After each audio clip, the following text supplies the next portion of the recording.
মানব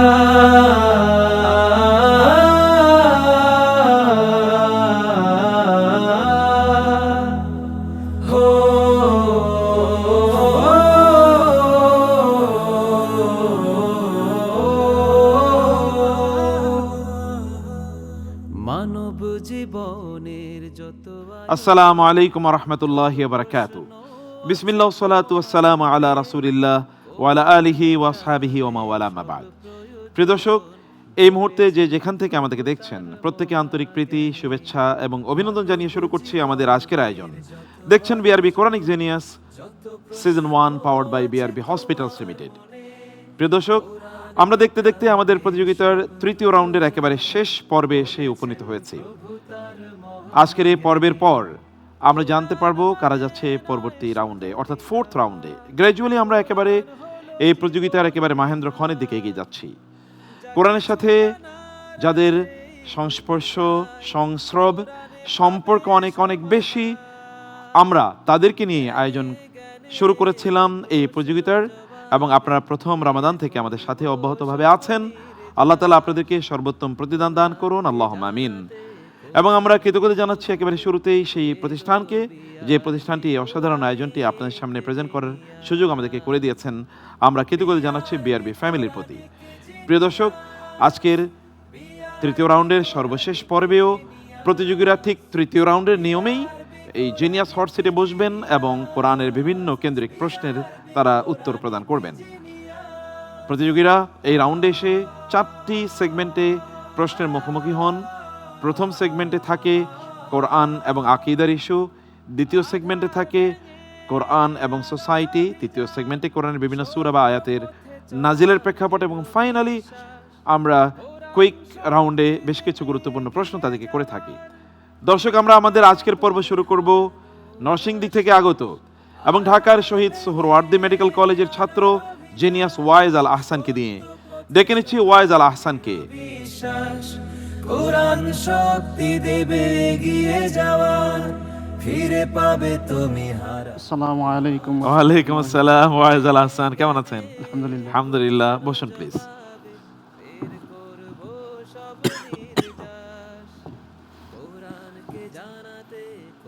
wise আল আহসান, কেমন লাগছে আপনার?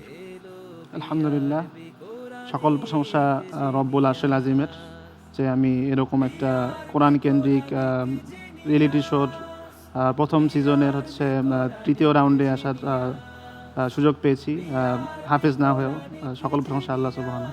আলহামদুলিল্লাহ, আল্লাহ তাআলা আপনাকে কোরআনের হয়তোবা শব্দের হাফেজ বানাননি, কিন্তু আপনি কোরআনের যে মর্মার্থ আছে, তার যেই জ্ঞান আছে, সেই জ্ঞানের হাফেজ হতে বাধা নেই, সেটি আপনি আলহামদুলিল্লাহ ইতিমধ্যে হয়েছেন, এবং আরও সামনে অনেক বিস্তৃত প্রশস্ত পথ আছে। সেই পথ আল্লাহ তাআলা আপনার জন্য সুগম করে দিন, আল্লাহুম্মা আমিন। আমরা প্রতিযোগিতায় প্রবেশ করতে চাই, আপনি অনুমতি দিলে। ইনশাআল্লাহ। ইনশাআল্লাহ। আপনি জানেন যে আমরা 4টি সেগমেন্টে আপনাকে প্রশ্ন করব ইনশাআল্লাহ। প্রথম সেগমেন্ট শুরু করি তাহলে। ইনশাআল্লাহ। First segment. এই সেগমেন্টে আমরা আপনাকে 3টি প্রশ্ন করব, কোরআন এবং আকীদা, তার পাশাপাশি আকীদার ক্ষেত্রে যে বিচ্যুতি বা বিভ্রান্তিগুলো আছে সেগুলো নিয়ে আমরা কথা বলবো ইনশাআল্লাহ।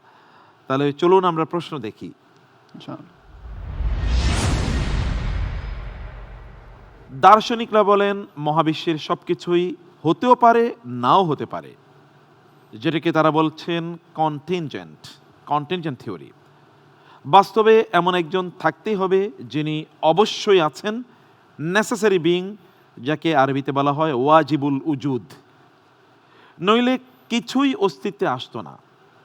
মহাবিশ্বের অস্তিত্বে থাকা একজন ওয়াজিবুল উজুদ বা আবশ্যিক সত্তা থাকার ইস্যুটি আল্লাহ তাআলা নিজেকে কি বলে প্রতিষ্ঠিত করেছেন কোরআনে। চলুন আমরা অপশনগুলো দেখি। ক আল আলিয়ুল আযীম, খ আল হাইয়ুল কাইয়ুম, গ আল গফুরুর রহিম, ঘ মালিকি ইয়াউমিদ্দিন।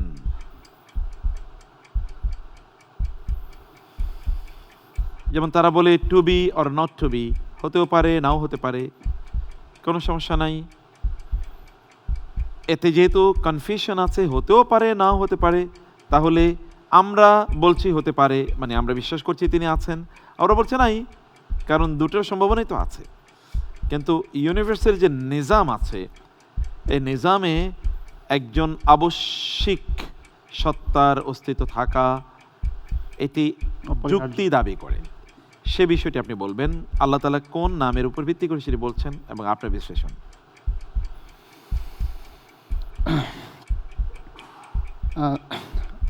আল হাইউল কাইয়ুম অর্থ হচ্ছে যিনি সর্বদা জাগ্রত থাকেন, যার কোনো হচ্ছে রেস্ট, নিদ্রা বা কোনো হচ্ছে ব্রেক, কোনো কিছুর প্রয়োজন পড়ে না।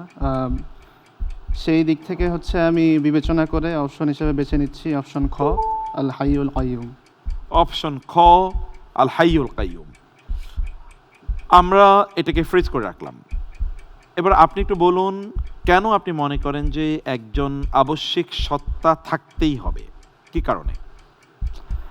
আমাদের সব কিছুর একটা কোর প্রিন্সিপাল হচ্ছে কোনো ইফেক্ট কস্ট ছাড়া তৈরি হতে পারে না। জি, কোনো কিছুর হচ্ছে অস্তিত্বের জন্য হচ্ছে কোনো একটা বাইরের এজেন্ট বা কোনো কিছুর হচ্ছে ইন্টারভেনশনের প্রয়োজন হয়। জি, সেটাই হচ্ছে আমাদের কন্টিনজেন্সি থিওরির হচ্ছে মূল বক্তব্য। সেই হিসাবে এরকম একটা আয়াতও আছে যে তারা কি বলে যে কোনো কিছু মানে শূন্য থেকে বা কোনো কিছু ছাড়াই সব কিছু চলে এসেছে, সম্ভবত সূরা ওয়াকিয়াতে আছে। আম খুলিকু মিন গায়রি শাইইন আম হুমুল খালিকুন। জি, আম খালাকুস সামাওয়াতি ওয়াল আরদা বাল লা ইউকিনুন। সূরা তুরে আছে। জি, জি, সূরা তুরে আছে। তো আল্লাহ সুবহানাহু ওয়া তাআলা বারবার রেটরিকের মাধ্যমে হচ্ছে অনেকবার কোরআনে এই সব বিষয়ে কথা বলেছেন। তো আমাদের হচ্ছে যারা নাস্তিক বা হচ্ছে ইসলামোফোব সংশয়বাদীরা আছেন, এরা হচ্ছে সৃষ্টিকর্তার অস্তিত্বকে হচ্ছে বিশ্বাস করতে চান না, কিন্তু ওনারা হচ্ছে আবার মা প্রকৃতি বা এরকম হচ্ছে আজগুবি কিছু অ্যাবস্ট্রাক্ট ধারণা নিয়ে আসেন। জি, তো হচ্ছে ওনারা মানে সৃষ্টিকর্তার যেই নেসেসিটি, এটাকে হচ্ছে ওনারা অন্য কিছুতে রিপ্লেসও করতে পারেন না। আবার হচ্ছে ওনাদের মানে তাদের হচ্ছে স্বভাবগত এই একগুয়েমির জন্য হচ্ছে সৃষ্টিকর্তাতে ওনারা বিশ্বাস করেন, এটা কখনো হচ্ছে মুখ ফোটা বলেনও না। সো এটাই হচ্ছে আমাদের কন্টিনজেন্সি থিওরি। কোনো ইফেক্ট হতে হলে অবশ্যই একটা কজ থাকতে হয়। জি, তাহলে এই যে ইফেক্ট, গোটা পৃথিবী, গোটা বিশ্ব, গোটা সৃষ্টি জগৎ জুড়ে ইফেক্ট আছে, ইফেক্টের প্রাইমারি কজ কে? আল্লাহ সুবহানাহু আল্লাহ সুবহানাহু ওয়া তাআলা। আর সেটি আল হাইয়ুল কাইয়ুম। আল হাই মানে যিনি চিরঞ্জীব, যার কখনো মৃত্যু হয় না। আল কাইয়ুম মানে যিনি সদা বিরাজমান, এক মুহূর্তের জন্য তিনি ডিসঅ্যাপিয়ার করেন না। এবং এই কারণে ইব্রাহিম আলাইহিস সালাম বলেছিলেন না, লা উহিব্বুল আফিলিন, যেগুলো কিছুক্ষণ পরে চলে যায়, সে আমাকে কিভাবে নিয়ন্ত্রণ করবে? You have chosen the right answer. আলহামদুলিল্লাহ। আলহামদুলিল্লাহ। আমরা যাচ্ছি পরবর্তী প্রশ্নে। নাস্তিকরা বলে আগে মানুষ বজ্রপাত দেখে ভয় পেত, তাই ঈশ্বর মানত। এখন বিজ্ঞান সব জানে, তাই ঈশ্বর লাগে না। ঈশ্বর নাস্তিকদের শব্দ থেকে আমরা নিচ্ছি, আমরা ঈশ্বর বলি না, আমরা বলি আল্লাহ। একে বলে গড অফ দি গ্যাপস, আর যেহেতু কেউ নাই, তার অনুপস্থিতিতে আমরা কাউকে বসিয়ে দিলাম, এটা তাদের কথা। বিজ্ঞান জানলে ঈশ্বর লাগে না, এই ধারণা ভুল প্রমাণ করে সূরা আল ইমরানের 190তম আয়াতে মহাকাশ ও পৃথিবীর সৃষ্টিকে কাদের জন্য নিদর্শন বা প্রমাণ বলা হয়েছে? যাচ্ছি অপশনে। জি,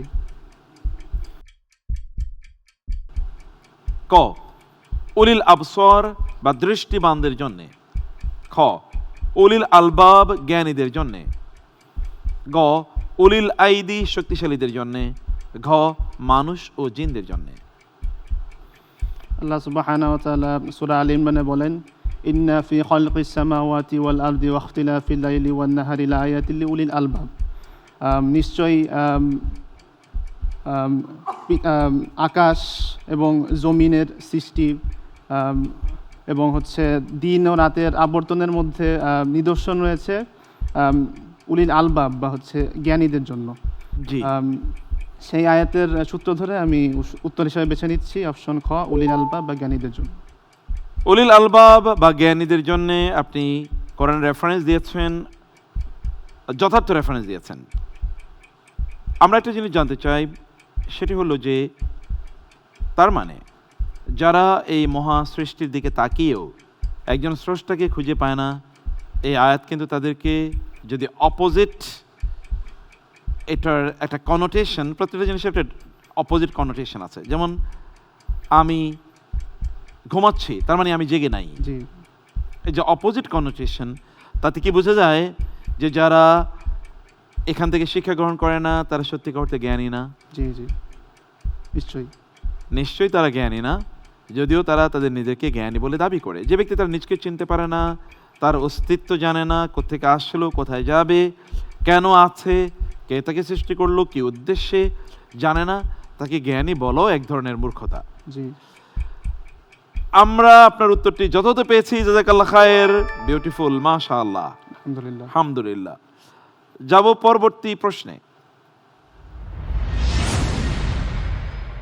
নাস্তিকরা বলে মানুষ সমাজ বাঁচাতে গিয়ে সত্য বলা শিখেছে, এটা ঈশ্বরের আইন নয়। কিন্তু একটা বাঘ হরিণ মারলে আমরা তাকে খুনি বলি না, কিন্তু মানুষ মারলে বলি। এই যে পাপ পুণ্যের বোধ, যেটাকে আমরা বলছি মোরাল কম্পাস, আল্লাহ সুবহানাহু ওয়া তাআলা জন্মগতভাবে আমাদের ডিএনএতে ইনস্টল করে দিয়েছেন। এটি কোরআনে সবচেয়ে সরাসরি কোথায় আছে? আপনি প্রশ্নটি বুঝতে পেরেছেন? জি ওকে, তাহলে আমরা অপশনে যাই। অপশনস: সূরা শামস আয়াত ফাআলহামাহা ফুজুরাহা ওয়া তাকওয়াহা। খ, সূরাতুল বালাদ ওয়াহাদাইনাহুন নাজদাইন। গ, সূরাতুর রুম ফিতরাতাল্লাহ। ঘ, সূরাতুল কিয়ামাহ বালিল ইনসানু আলা নাফসিহি বাসীরাহ। আমাদের এখনকার যেই বস্তুবাদী যেই দর্শন, এটা হচ্ছে মূলত হিউম্যানিজমের উপর ভিত্তি করে দাঁড়ানো। যারা হচ্ছে কোনো সৃষ্টিকর্তা বা হচ্ছে তারা হচ্ছে দাবি করে মানুষের বিবেক বা আকল হচ্ছে সবার মানে সবচেয়ে শ্রেষ্ঠ। জি, তো মানুষের আকল দিয়ে হচ্ছে বিবেচনা করা হবে কোনটা ঠিক কোনটা বেঠিক, বা মোরাল যেই মোরালিটির যেই মূল মাপকাঠি, এটা হচ্ছে মানুষের আকল। কিন্তু মানুষের আকল হচ্ছে কোনো অবজেক্টিভ কোনো মোরালিটি দিতে পারে না। এটা হচ্ছে সমাজ ভেদে বা হচ্ছে মানুষ ভেদে এটা রিলেটিভ। জি পরিবর্তন হয়। যেমন হচ্ছে এক সময় সমকামিতা বা এলজিবিটি এগুলো হচ্ছে অনেক ঘৃণ্য চোখে দেখা হতো, বা হচ্ছে এখন এগুলোকে অধিকার হিসেবে জি, স্বীকৃতি দেওয়া হচ্ছে, বরং বিভিন্ন পার্লামেন্টে আমরা দেখতে পাই তার পক্ষে আইন হচ্ছে। হ্যাঁ, আবার হচ্ছে যদি এর প্রতিবাদ করা হয় তাদের হচ্ছে হোমোফোবিক বলা হয়, ওটা হচ্ছে এখন আইনত দণ্ডনীয় হয়ে গেছে। এখন সেটা উল্টাটা আইনত হয়ে গেছে, জি, জি। আইনত দণ্ডনীয় হয়ে গেছে। বিভিন্ন সমাজে, কোনো সমাজে মদ খাওয়া নিষিদ্ধ, আবার কোনো সমাজে মদ খাওয়া নিষিদ্ধ নয়। জি। কোথাও ক্যাসিনো ওপেনে চলে, কোথাও এক ক্যাসিনো ওপেনে চলে না, কোথাও শর্টস পরে চলা যায়, কোথাও শর্টস পরে চলা যায় না। ফলে বোঝা যাচ্ছে যে সমাজে তো আসলে বিভিন্ন মানুষ, যদি বলা হয় যে মানুষ তারা নৈতিকতা তৈরি করবে, তাইলে তো এক একজনের নৈতিকতা এক জি, এক জি। রকম। আমেরিকা যখন আফগানিস্তান আক্রমণ করে সেটাকে তারা নৈতিক মনে করেছে, জি জি কিন্তু গাজায় যখন হামাস যখন হচ্ছে ইসরায়েলের বর্বরতার বিরুদ্ধে হচ্ছে স্বাধীনতা যুদ্ধ করতেছে, ওরা হচ্ছে টেরোরিজম হিসেবে আখ্যায়িত করেছে। তাহলে সব সময় আপনি আমার বিবেক তো বায়াসড, জি বিবেক তো আনবায়াসড না। জি, তাহলে আমরা কোন আয়াতটাকে রেফারেন্স হিসেবে নিচ্ছি এখানে? আমি অপশন হিসেবে বেছে নিব অপশন খ, সূরা আল বালাদ ওয়া হাদাইনাহুম নাজদাইন। সূরা আল বালাদ ওয়া হাদাইনাহুন নাজদাইন, কিন্তু আমরা একেবারে স্পষ্ট করে বলেছি ফিতরাত। পাপ এবং পুণ্য। অতএব উত্তরটি হওয়ার কথা ছিল ফাআলহামাহা ফুজুরাহা ওয়া তাকওয়াহা। আমরা উত্তরটি নিতে পারলাম না, but you are absolutely fantastic while discussing the issues. আমরা যাচ্ছি পরবর্তী সেগমেন্টে। এই সেগমেন্টে আমরা দুটো প্রশ্ন করব, দুটো প্রশ্ন থাকবে কোরআন এবং সমাজ নিয়ে অ্যাজ ইউজুয়াল। আপনি পাবেন 2 মিনিট সময়। চলুন আমরা দেখি এই প্রশ্নগুলো। রাস্তায় কুকুর দেখলে লাথি মারা বা বিড়ালকে না খাইয়ে কষ্ট দেয়া, এটি আমাদের অনেকের স্বভাব। অথচ ভূপৃষ্ঠে বিচরণকারী প্রতিটি প্রাণী এবং ডানা দিয়ে উড়া প্রতিটি পাখিকে কোরআন একটা বিশেষ সম্মান দিয়েছে। সম্মানটি কি? চলুন অপশনগুলো দেখি। ক, তারা মানুষের খাদ্যের উৎস। খ, তারা মানুষের মতোই একটি জাতি। গ, তারা প্রকৃতির শোভাবর্ধক। ঘ, তারা মানুষের সেবক। আল্লাহ সুবহানাহু ওয়া তাআলা মানুষকে হচ্ছে আশরাফুল মাখলুকাত বা হচ্ছে সর্বশ্রেষ্ঠ সৃষ্টি হিসেবে পাঠিয়েছেন এবং হচ্ছে অন্য সব মাখলুকাতকে হচ্ছে মানুষের কল্যাণের জন্য দুনিয়াতে সৃষ্টি করেছেন বা পাঠিয়েছেন। সেই হিসাবে আমি উত্তর হিসেবে বেছে নেব অপশন ঘ, তারা মানুষের সেবক। তারা মানুষের সেবক, কিন্তু আমরা বলেছি যে আল্লাহ তাআলা তাদেরকে একটা বিশেষ সম্মান দিয়েছেন। তাদেরকে আল্লাহ তাআলা একটা বিশেষ সম্মান দিয়েছেন এবং কোরআনে আল্লাহ তাআলা বলেছেন ওয়ামা মিন দাব্বাতিন ফিল আরদি ওয়ালা তাইরিন ইয়াতিরু বিজানাহিহি ইল্লা উমামুন আমসালুকুম, তারা তোমাদের মতোই জাতি। এটি কোরআনে আল্লাহ তাআলা বলেছেন। আমরা উত্তরটি নিতে পারলাম না, উই আর এক্সট্রিমলি সরি। যাব পরবর্তী প্রশ্নে। সমুদ্র কি হানিমুন স্পট? আল্লাহ সাগরকে মানুষের অধীনস্থ করে দিয়েছেন এক বিশেষ উদ্দেশ্যে, তা কি? অপশনস: ক, ভ্রমণ করা ও সাঁতার কাটা। খ, ব্যবহারের অলংকার ও খাদ্যের উৎস। গ, নৌযান ও যুদ্ধজাহাজ চালানো। ঘ, চলাচল ও ভ্রমণ। আমি কোথাও পড়েছিলাম যে সাগর থেকে হচ্ছে লাহমা বা হচ্ছে খাবারের উৎস বা আবার হচ্ছে সাগরে হচ্ছে মুক্তা পাওয়া যায়, ব্যবহারের অলংকার। সেই দিক বিবেচনা করে আমি উত্তর হিসেবে বেছে নেব অপশন খ, ব্যবহারের অলংকার ও খাদ্যের উৎস। ব্যবহারের অলংকার ও খাদ্যের উৎস। তাআকুলুনা মিনহু লাহমান তারিয়্যা ওয়া তাস্তাখরিজুনা হিলিয়াতান তালবাসুনাহা। আল্লাহ তাআলা বলেছেন যে ব্যবহারের অলংকার এবং খাদ্যের উৎস হচ্ছে সমুদ্র। রাইট আনসার, আলহামদুলিল্লাহ। এবার যাব পরবর্তী সেগমেন্টে। এই সেগমেন্টে আমরা আপনাকে দুটো প্রশ্ন করব। You will get 3 minutes only. এটা কোরআনের সূরা বা আয়াতের শানে নুজুল নিয়ে প্রশ্ন।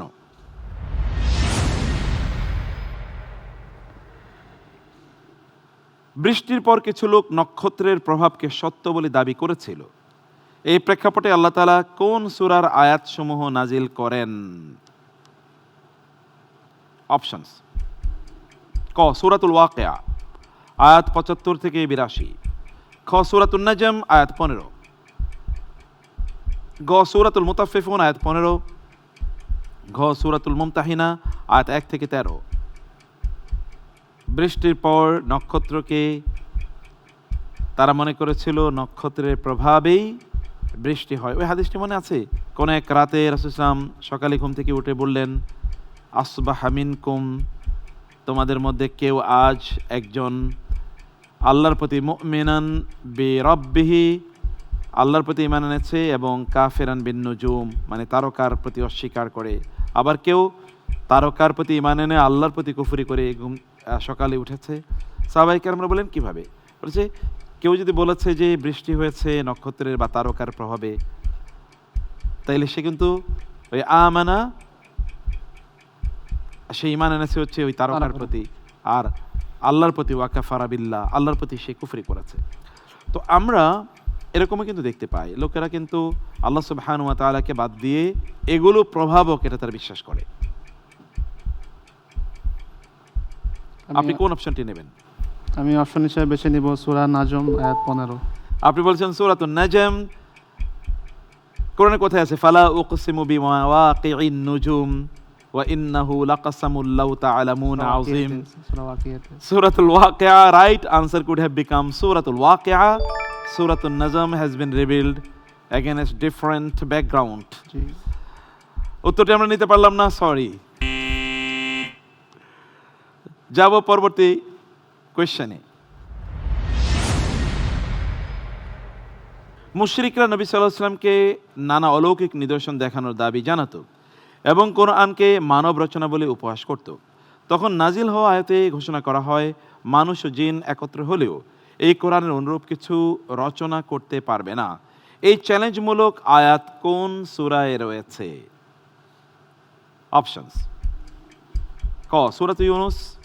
খ, সূরাতু ইসরা, গ সূরাতু হুদ, ঘ সূরাতু তুর।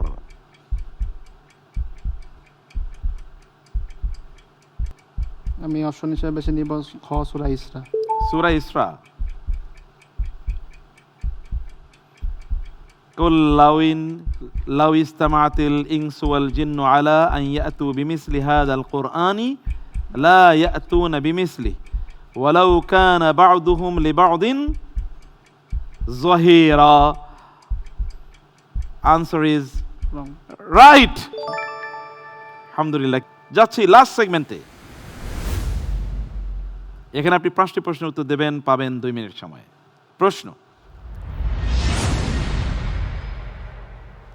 জুলকারনাইন ইয়াজুজ মাজুজকে ঠেকানোর প্রাচীরটি কোন দুটি ধাতুর সংমিশ্রণে তৈরি করেছিলেন?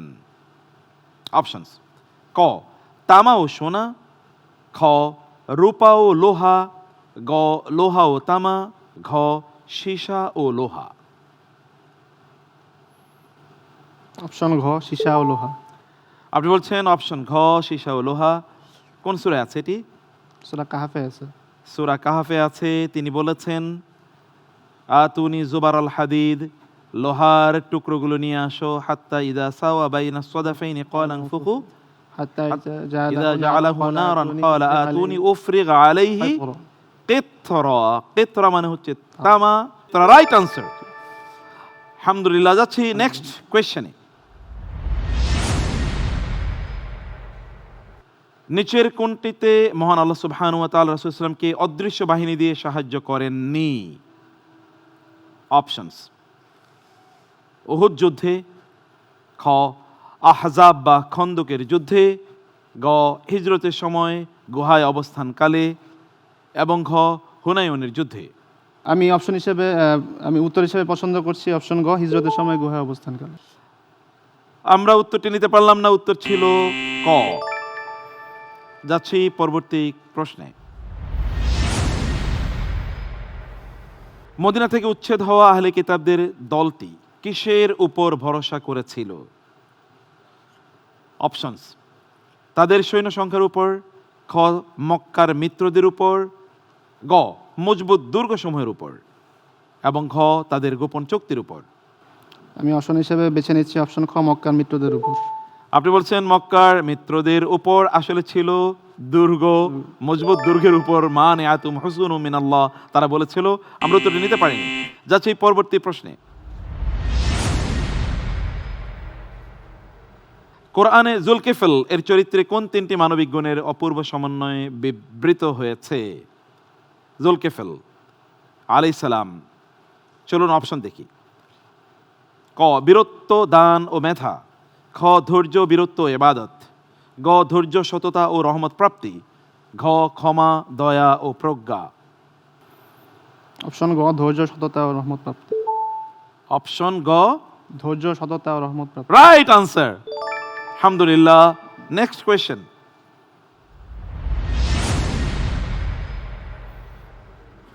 যারা পরকালীন জবাবদিহিতাকে অস্বীকার করে তাদের বর্তমান অবস্থা সম্পর্কে কোরআনের ভাষ্য কি?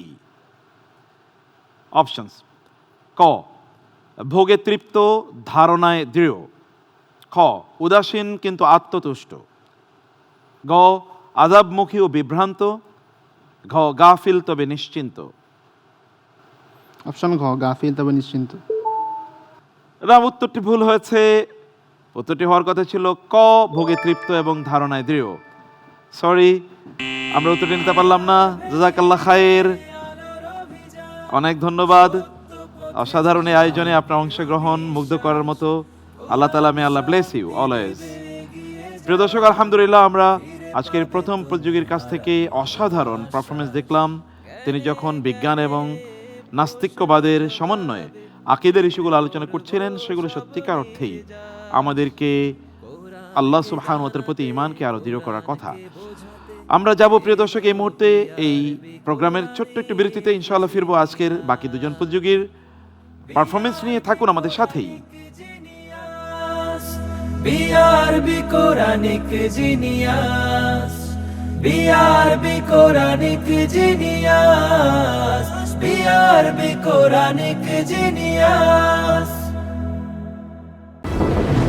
বৈরী আবহাওয়া, সাথে প্রিয়জনের অসুস্থতা, এমন কঠিন সময়ে আমরা বন্ধুর মতো পাশে আছি।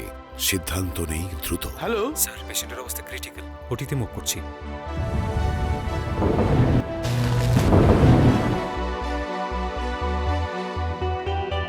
হাজারো প্রতিকূলতার মাঝে বিশ্বের সর্বাধুনিক প্রযুক্তি আর আন্তরিক সেবা নিয়ে আমরা তৈরি।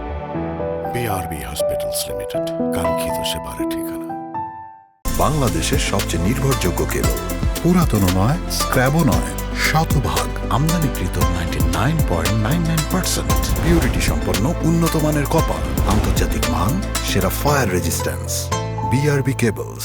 দীর্ঘপথ পাড়ি দিয়ে মানুষের আস্থা পাওয়া দেশের একমাত্র কেবল বিআরবি কেবল। বাংলাদেশের সবচেয়ে নির্ভরযোগ্য কেবল, পুরাতন নয়, স্ক্র্যাবও নয়, শতভাগ আমদানিকৃত 99.99% পিউরিটি সম্পন্ন উন্নত মানের কপার, আন্তর্জাতিক মান, সেরা ফায়ার রেজিস্ট্যান্স সহ জীবন সাজাতে, জীবন বাঁচাতে। BRB cables. আমার সাহস, আমার আস্থা, বিআরবি কেবলস। বাংলাদেশের সবচেয়ে নির্ভরযোগ্য কেবল, পুরাতন নয়, স্ক্র্যাবও নয়, শতভাগ আমদানিকৃত 99.99% পিউরিটি সম্পন্ন উন্নত মানের কপার। BRB cables.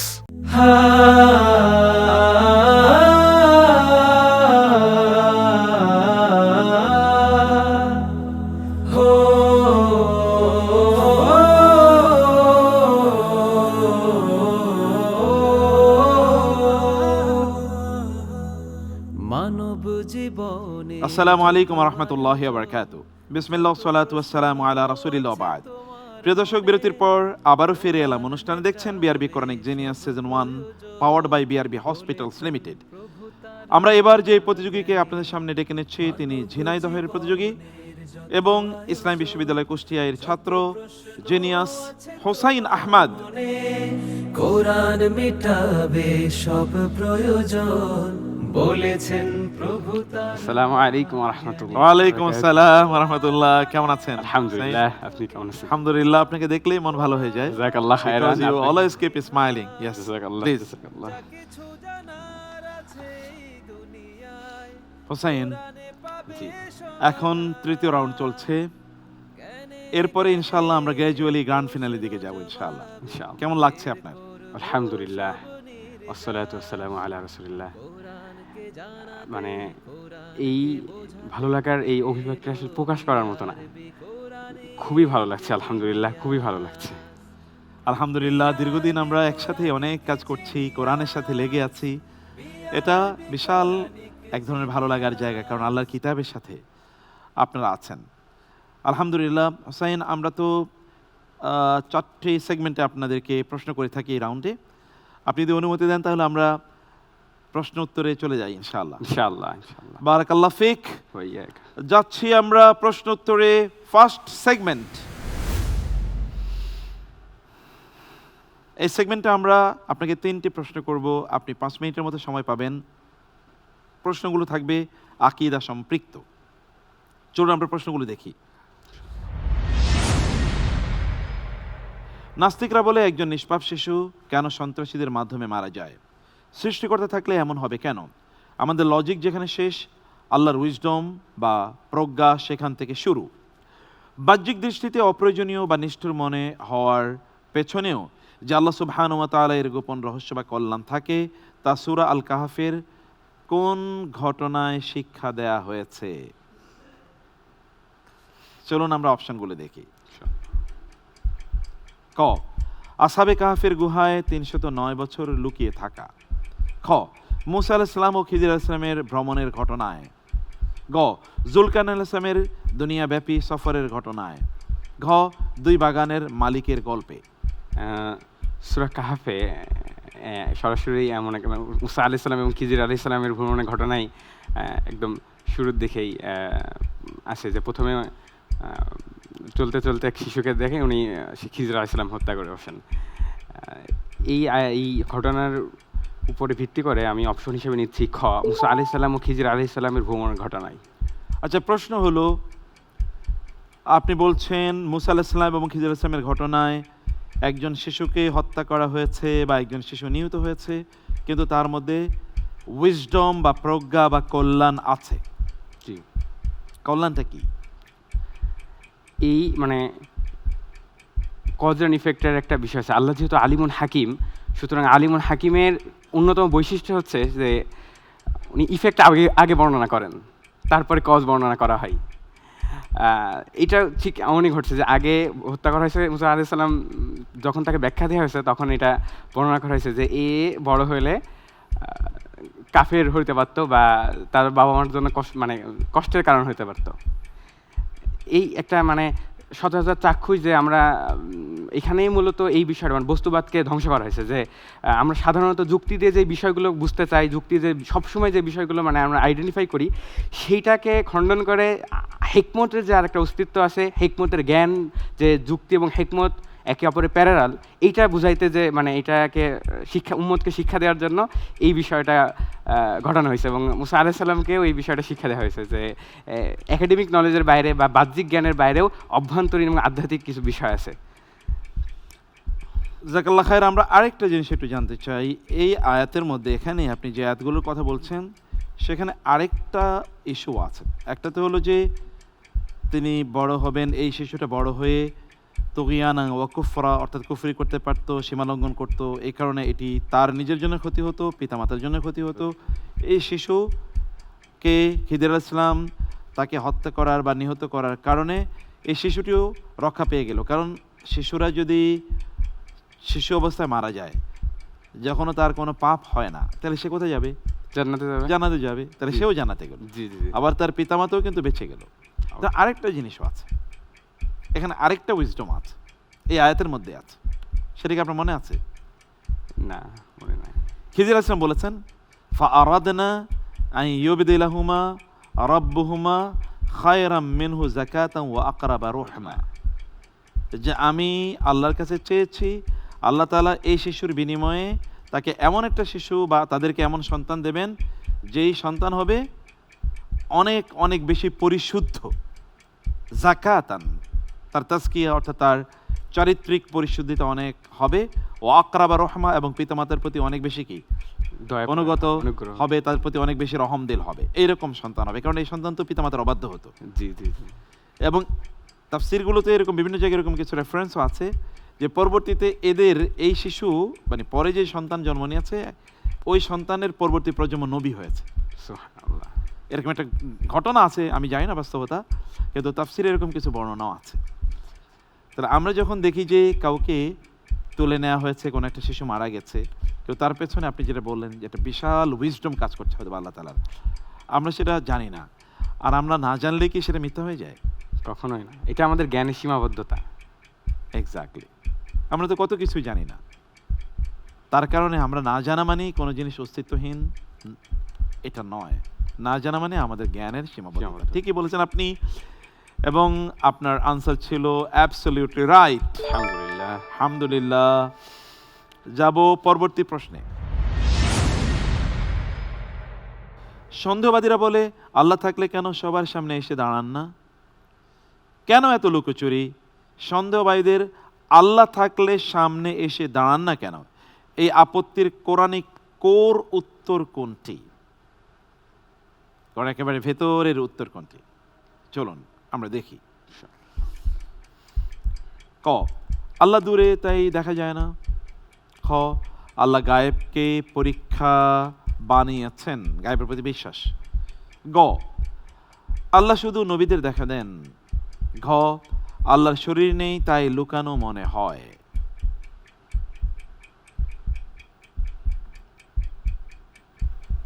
জি, আমি উত্তর হিসেবে নিচ্ছি খ, আল্লাহ গায়েবকেই পরীক্ষা বানিয়েছেন আমাদের জন্য। গায়েবকে মানে গায়েবের প্রতি বিশ্বাসকে আমাদের পরীক্ষা বানিয়েছেন।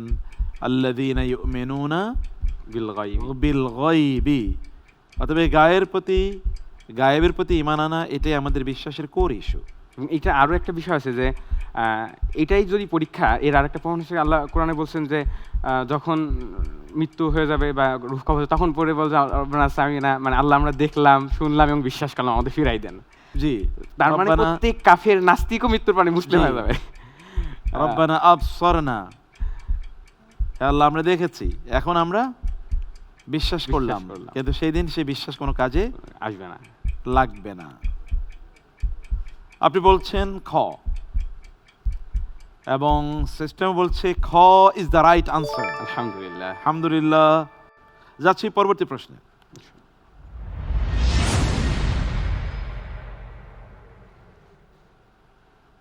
পৃথিবীতে 4000 ধর্ম। নাস্তিকরা বলে সবাই দাবি করে তারা সঠিক, তাই কেউ সঠিক না। 4000 ধর্মই তো সঠিক হতে পারে না। এই দাবির বিপরীতে কোরআন কোথায় সরাসরি ঘোষণা করেছে যে আল্লাহর কাছে একমাত্র গ্রহণযোগ্য দিন বা লাইফস্টাইল হলো ইসলাম? অপশনস: ক আলে ইমরানের 19তম আয়াত, খ সূরা মায়েদার 3 নম্বর আয়াত, গ সূরাতুল বাকারায় 256তম আয়াত, ঘ সূরাতুন নূরের 35তম আয়াত। ইনশাল্লাহ অপশন হিসেবে নিচ্ছি সূরা আলে ইমরানের 19 নম্বর আয়াত, ইন্নাদ-দীনা ইনদাল্লাহিল ইসলাম। ওয়ামান ইয়াবতাগি গায়রাল ইসলামি দীনান ফালা ইউকবালা মিন। আরও অনেক বেশি শক্তিশালী কথা। আপনি বলছেন আলে ইমরানের 19 এবং সিস্টেম বলছে the answer was absolutely right. আলহামদুলিল্লাহ। 4000 ধর্ম থাকুক, 4 কোটি ধর্ম থাকুক, তাতে কি আসে যায়? কিন্তু আল্লাহ তাআলা বলে দিয়েছেন এটাই একমাত্র জীবন ব্যবস্থা। বাজারে বহু খারাপ আইটেম আছে, কিন্তু আমরা তো সবচেয়ে ভালোটা খুঁজি। জি। কোটি কোটি ফিজিশিয়ান আছে, আমরা তো সবচেয়ে নির্ভরযোগ্য ফিজিশিয়ানকে খুঁজি। হাজার ধরনের খাদ্য আছে, আমাদের শরীরের জন্য কোনটা ফিট সেটাই তো আমরা গ্রহণ করি। অবশ্যই। যাব পরবর্তী সেগমেন্টে। এই সেগমেন্টে থাকবে দুটো প্রশ্ন, সমাজ ও কোরআন নিয়ে। আমরা 2 মিনিট পাবো এই প্রশ্নগুলো উত্তর দেওয়ার জন্য ইনশাআল্লাহ। চলুন আমরা প্রশ্নের দিকে যাই। বাসে মাহফিলে ব্যাগ দিয়ে সিট আটকাই, কোরআন বলে জায়গা করে দাও, বিনিময়ে আল্লাহ তাকে কি দেবেন? আসুন অপশন দেখি। ক আল্লাহ তোমাদের রিজিক বাড়িয়ে দেবেন, খ আল্লাহ তোমাদের জন্য প্রশস্ত করে দেবেন, গ আল্লাহ তোমাদের সম্মান বাড়িয়ে দেবেন, ঘ আল্লাহ তোমাদের গুনাহ মাফ করবেন। এরকম তো হয় ইউনিভার্সিটিতে, আপনি এরকম করেন কিনা? জাগি উঠেছে বন্ধুর জন্য সিটটা রেখে দিলাম। জি জি জি, এটাই হয় বেশি। এটাই হয়, কিন্তু ইসলাম এটাকে এনকারেজ করেনি। এটা আরেকজনের হক বা অধিকার লঙ্ঘন করা। আমি আগে গেলাম কোন একটা জায়গায়, সেখানে আমি সিট ব্যাগ দিয়ে আরেকজনকে বসানোর জন্য সিট রেখে দিলাম, অথচ যিনি আগে আসবেন তিনি আগে পাবেন। এটাই ইসলামের নীতি, কিন্তু আমরা তাকে তার অধিকার থেকে বঞ্চিত করি। এটা ইউনিভার্সিটিতে বেশি হয়, তাই না? জি জি। বাসগুলোতে অনেক বেশি হয়, ক্লাসরুমে বেশি হয়, আরও বিভিন্ন জায়গায় হয়। আপনি বলুন, কোরআনে আল্লাহ তাআলা বলেছেন যে জায়গা করে দাও, বিনিময়ে আল্লাহ কি দেবেন? ইনশাআল্লাহ আমি অপশন হিসেবে নিচ্ছি গ আল্লাহ তোমাদের সম্মান বাড়িয়ে দেবেন। আল্লাহ তোমাদের সম্মান বাড়িয়ে দেবেন। আপনি বলছেন, কোরআন বলছে ওয়াইদা কিলা লাকুম তাফাসসাহু ফিল মাজালিসি ফাফসাহু ইয়াফসাহিল্লাহু লাকুম। তোমরা জায়গা ছেড়ে দাও, তাহলে আল্লাহ তাআলা তোমাদের জন্য জায়গাকে প্রশস্ত করে দেবেন। আনসার ছিল খ, আপনি নিয়েছেন গ, রং আনসার। আলহামদুলিল্লাহ। এটা একটা কনোটেশন আছে, তাহলে আমরা যদি অন্যের জন্য জায়গা ছেড়ে দিই, আপনি যেটা বলেছেন তাই হবে। আল্লাহ রিজিক বাড়িয়ে দেবেন, সম্মান বাড়িয়ে দেবেন, আমাদের কাজগুলোকে সহজ করে দেবেন, প্রশস্ততা তৈরি করে দেবেন। অল অফ দিস ইমপ্লিকেশনস আর দেয়ার। কিন্তু যেহেতু কোরআন বলছে, আমরা কোরআনের এক্সাক্ট রেফারেন্সে কোরআন কি বলছে সেটা আমরা শুনতে চেয়েছি। জি। যাচ্ছি পরবর্তী প্রশ্নে।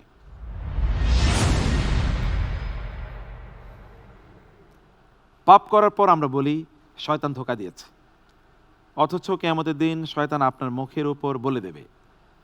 কিয়ামতের দিন ফয়সালা হওয়ার পর শয়তান মানুষের দোষারোপের জবাবে মুখের উপর কি বলবে? অপশনস: ক আমি তোমাদের বাধ্য করেছিলাম, খ আল্লাহ তোমাদের ভাগ্য খারাপ রেখেছেন, গ আমাকে দোষ দিও না বরং নিজেরই দোষ দাও, ঘ আমি তোমাদের ধোঁকা দেইনি। কোরআনে একটা জায়গায় আছে যে ওলা তালুমুনি বা লুমা আনফুসাকুম, যে আমাকে দোষ দিও না বরং তোমরা নিজেদেরকেই নিজেরা দোষারোপ করো। সেই হিসেবে আমি অপশন হিসেবে নিচ্ছি গ আমাকে দোষ দিও না বরং নিজেদেরকেই দোষ দাও। আর একটু ব্যাখ্যা করবেন কেন হবে এটা? আসলে শয়তানের সব থেকে বড় মানে শয়তানের শক্তিটা আছে, সে শুধু আমাদের ওয়াসওয়াসা দিতে পারে, আমাদের কোনো কাজে সে বাধ্য করতে পারে না। ওয়াসওয়াসা দেওয়ার পরে বাকি কাজটুকু আমরাই করি। আর মানুষ সাধারণত দোষ করে দোষটা এড়াই যাইতে চায় অন্যজনের উপরে। মানুষের ফিতরাত এটা যে যদি দোষ করে তাহলে সে অন্যজনের উপরে দোষটা যদি চাপাই দিতে পারে, মনে হয় যে আমি নির্দোষ। এই কাজটাই হবে যে শয়তানের ওয়াসওয়াসায় সে নফসের প্রণতা মানে ভালো লাগছে গুনাহ করে ফেলছে, কিন্তু জাহান্নামে যে যখন যার দোষ দেওয়ার জায়গা নেই তখন শয়তানেরও দোষ দেবে। এবং শয়তানও তার চিরাচরিত স্বভাব প্রতারণা, আগে যা করছে সেটাই, যে নিজেদের আমার দোষ দিয়ে লাভ নেই, তোমরা নিজেদেরকেই দোষ দাও। গ ইজ দ্য রাইট আনসার। আলহামদুলিল্লাহ। আলহামদুলিল্লাহ, মোবারক। যাচ্ছি পরবর্তী সেগমেন্টে। এই সেগমেন্টে আমরা দুটো প্রশ্ন করব কোরআনের সূরা বা আয়াত নাজিলের প্রেক্ষাপট নিয়ে। আপনি পাবেন 3 মিনিট সময়। যাচ্ছি প্রশ্নে। নবীজি সাল্লাল্লাহু আলাইহি ওয়াসাল্লাম যখন জুমার খুতবা দিচ্ছিলেন তখন একটি বাণিজ্যিক কাফেলা মদিনায় আসায় মাত্র 12 জন সাহাবী ছাড়া সবাই সেদিকে চলে যান। এই প্রেক্ষাপটে কোন সূরাটি বা কোন সূরাটির আয়াত নাজিল হয়? অপশন: ক সূরাতুল জুমআ, খ সূরাতুল ওয়াকিয়া, গ সূরাতুল মাইদা, ঘ সূরাতুল আনফাল। ইনশাআল্লাহ আমি অপশন হিসেবে নিচ্ছি ক সূরা জুমআ। সূরাতুল জুমআ ব্যাখ্যা করেন। এটা আমার একটু ইয়েছে, তবে এখানে যেহেতু বাজার সংক্রান্ত খুতবা কুলু আছে এখানেই, যে জুমার খুতবা দিচ্ছিলেন তখন একটি বাণিজ্যিক কাফেলা মদিনায় আসা মাত্র 12 জন সাহাবী ছাড়া বাকি সবাই সেদিকে চলে যায়। এবং মুসলিমদের ব্যবসা বাণিজ্য সাধারণত জুমার দিন এবং জুমার পরে এই কেন্দ্রিকই ছিল আর কি। এটার উপর ক্লু ধরে আমি সূরা জুমআ নিচ্ছি। আপনি সূত্র ধরেছেন জুমার খুতবা এবং আপনার নিজস্ব উইজডম। কোরআনে সূরা জুমার শেষের আয়াতগুলোকে আপনার মুখস্থ আছে? জি না। وَإِذَا رَأَوْا تِجَارَةً أَوْ لَهْوًا انفَضُّوا إِلَيْهَا وَتَرَكُوكَ قَائِمًا قُلْ مَا عِندَ اللَّهِ خَيْرٌ مِنَ اللَّهْوِ وَمِنَ التِّجَارَةِ وَاللَّهُ خَيْرُ الرَّازِقِينَ। وَإِذَا رَأَوْا تِجَارَةً যখন তারা দেখলো ব্যবসা, আও লাহওয়া অথবা খেলাধুলা, ইনফাদ্দু ইলাইহা দৌড়ে গেল সেদিকে, ওয়াতারাকুকা কায়িমা আপনাকে দাঁড়া করে রাইখা চলে গেছে। কুল মা ইনদাল্লাহি খায়রুম মিনাল্লাহি ওয়া মিনাত তিজারা। আল্লাহ বলছেন আল্লাহর কাছে লাহওন এবং তিজারা খেলাধুলা এবং ব্যবসার চেয়ে উত্তম জিনিস আল্লাহর কাছে আছে। আল্লাহু খায়রুর রাজিকিন, উত্তম রিজিকদাতা আল্লাহ। আপনি বলেছেন সূরা জুমা, এই আয়াতটি সূরা জুমার শেষ আয়াত, যেই প্রেক্ষাপটে এই আয়াতটি নাজিল হয়েছে, and you have chosen the right option. আলহামদুলিল্লাহ। আলহামদুলিল্লাহ। Next question.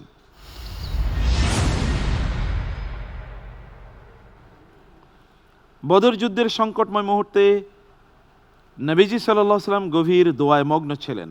তখন নাজিল হওয়া আয়াতে আশ্বাস দেওয়া হয় ফেরেশতাদের ধারাবাহিক সাহায্য দিয়ে মুমিনদের শক্তিশালী করা হবে।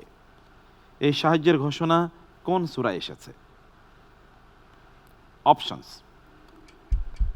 সূরাতুল আনফাল, খ সূরাতু তাওবা, গ সূরাতু মুহাম্মদ, ঘ সূরাতু আলে ইমরান। ইনশাআল্লাহ আমি অপশন হিসেবে নিচ্ছি ক সূরা আনফাল। সূরা আনফাল আপনি বলছেন। আয়াতগুলো কি আপনার মনে আছে? আয়াত মনে নাই, তবে আমি সূরা আনফাল পড়ছি, তরজমা পড়ছি। আমি এই বিষয়গুলো ওই সময় মানে বদর যুদ্ধের প্রেক্ষাপটে আয়াত নাজিল হয় আয়াতগুলো ওই সময় পড়ছি আর কি। সূরা আলে ইমরানে কি বদরের কোনো আয়াত আছে? থাকতে পারে, মানে তবে আমি আনফালকে চুজ করছি এবং আনফালে পড়ছি সম্ভবত। ইস্তাস্তাগীসুনা রাব্বাকুম ফাস্তাজাবা লাকুম আন্নী মুমিদ্দুকুম বিআলফিম মিনাল মালাইকাতি মুরদিফিন।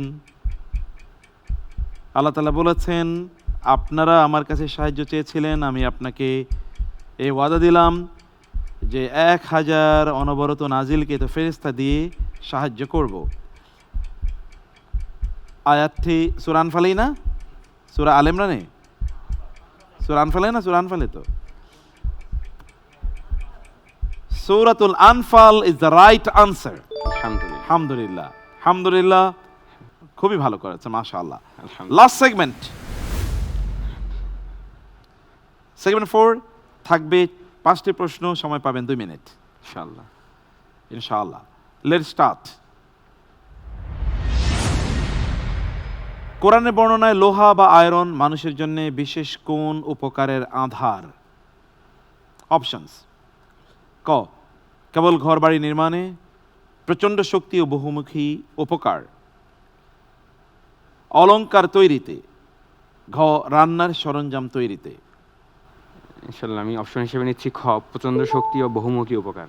ফিহি বাসুন শাদীদু ওয়া মানাফিউ লিন-নাস, খ ইজ দ্য রাইট আনসার। পরের প্রশ্ন।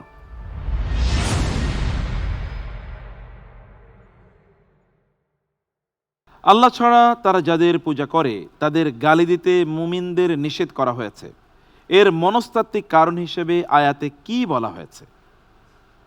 অপশনস: ক, এতে সাম্প্রদায়িক দাঙ্গা লাগবে, খ, তারা অজ্ঞতাবশত আল্লাহকে গালি দেবে, গ, তাদের মন ছোট হয়ে যাবে, ঘ, তারা ইসলাম গ্রহণ করবে না।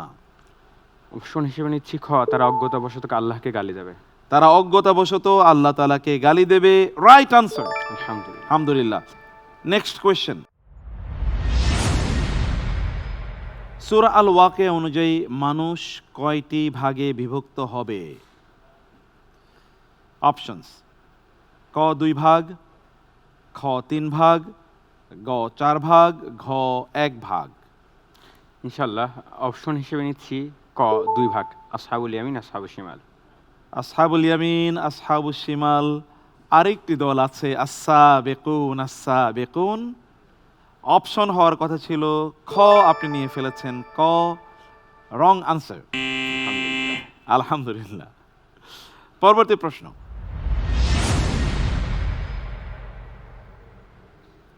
জাহান্নামীদের খাদ্য জাক্কুম বৃক্ষটি কোথা থেকে উৎপন্ন হবে? অপশনস: ক, জাহান্নামের ইন্ধন থেকে, খ, জাহান্নামীদের শরীরের পুজ থেকে, গ, জাহান্নামের তল দেশ থেকে, ঘ, আগুনের প্রথম লেয়ার থেকে। অপশন হিসেবে নিচ্ছি অপশন খ, জাহান্নামীদের শরীরের পুজ থেকে। জাহান্নামীদের শরীরের পুজ থেকে গাছ তৈরি হবে?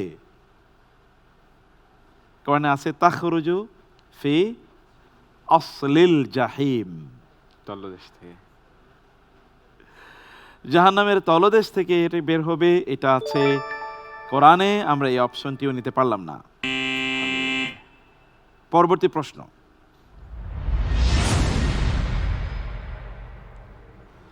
সূরা ফুসসিলাতের 26তম আয়াত অনুযায়ী কোরআনের প্রতি কাফিরদের প্রতিক্রিয়া কেমন ছিল? যখন তারা কোরআন শুনতো তখন কি প্রতিক্রিয়া দেখাতো?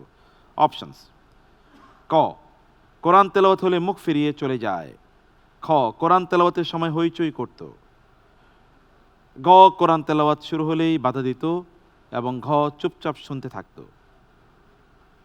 অপশন হিসেবে নিচ্ছি খ, সূরা কোরআন তেলাওয়াতের সময় হইচই করত।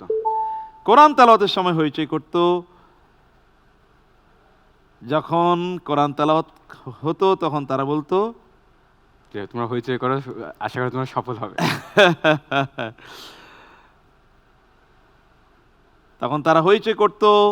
Exactly right answer. আলহামদুলিল্লাহ, মোবারক মোবারক, জাযাকাল্লাহ। বাহ, আলহামদুলিল্লাহ, জাযাকাল্লাহ খায়ের। অসাধারণ ছিল এবারের পারফরমেন্স, বারাকাল্লাহ ফিক। ওয়াইয়াক। আসসালামু আলাইকুম। ওয়ালাইকুম আসসালাম রহমতুল্লাহ। প্রিয় দর্শক, আমরা দ্বিতীয় জন প্রতিযোগীর কাছ থেকেও অসাধারণ পারফরমেন্স দেখলাম, কারণ গভীর তথ্য আমরা তাদের কাছ থেকে বের হয়ে নিয়ে আসলাম। আমরা দর্শক যাবো ইনশাআল্লাহ ছোট্ট বিরতিতে, আজকের সর্বশেষ প্রতিযোগীর পারফরমেন্স দেখার জন্য ফিরে আসবো ইনশাআল্লাহ। কিছুক্ষণের মধ্যেই ফিরে আসছি, থাকুন আমাদের সাথে। BRB Quranic genius, BRB Quranic genius, BRB Quranic genius. বৈরী আবহাওয়া, সাথে প্রিয়জনের অসুস্থতা, এমন কঠিন সময়ে আমরা বন্ধুর মতো পাশে আছি। সিদ্ধান্ত নেই দ্রুত। হ্যালো স্যার, পেশেন্টের অবস্থা ক্রিটিক্যাল, ওটিতে মুভ করছি।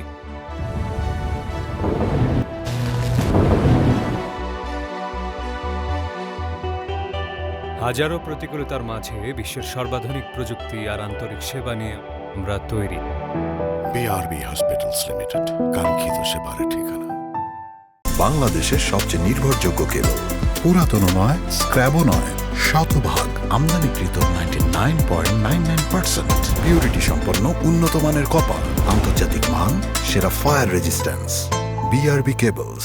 দীর্ঘপথ পাড়ি দিয়ে মানুষের আস্থা পাওয়া দেশের একমাত্র কেবল বিআরবি কেবলস। বাংলাদেশের সবচেয়ে নির্ভরযোগ্য কেবল, পুরাতন নয়, স্ক্র্যাবও নয়, শতভাগ আমদানিকৃত 99.99% পিউরিটি সম্পন্ন উন্নত মানের কপার, আন্তর্জাতিক মান, সেরা ফায়ার রেজিস্ট্যান্স সহ জীবন সাজাতে, জীবন বাঁচাতে। BRB cables. আমার সাহস, আমার আস্থা, বিআরবি কেবলস। বাংলাদেশের সবচেয়ে নির্ভরযোগ্য কেবল, পুরাতন নয়, স্ক্র্যাবও নয়, শতভাগ আমদানিকৃত 99.99% পিউরিটি সম্পন্ন উন্নত মানের কপার। BRB cables.